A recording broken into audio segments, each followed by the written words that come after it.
Дербент – древнейший город России, железные ворота Кавказа. Первые поселения здесь возникли еще 5000 лет назад.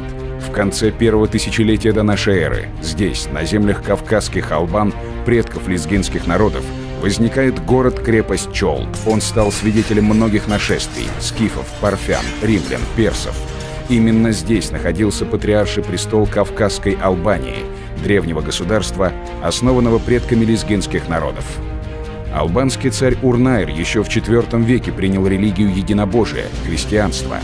По одной из версий, первыми проповедниками христианства на землях наших предков стали сподвижники самого Иисуса.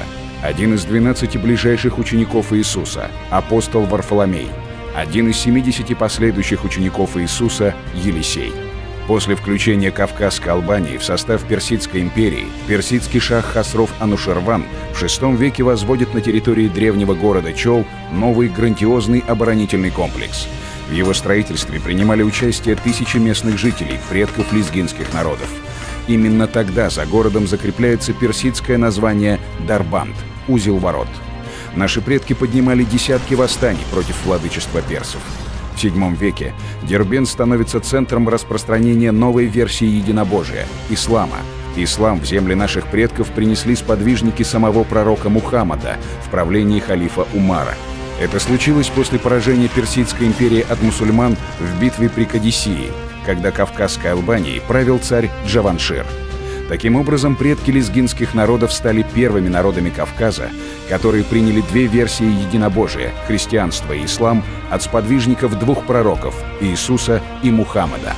Тогда и была построена в Дербенте древнейшая на территории России Джума-мечеть.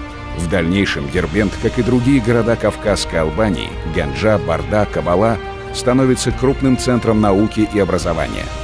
В X, XI и XII веках в Дербенте появилась целая плеяда выдающихся ученых, преподававших в университетах Багдада, Дамаска и Бухары.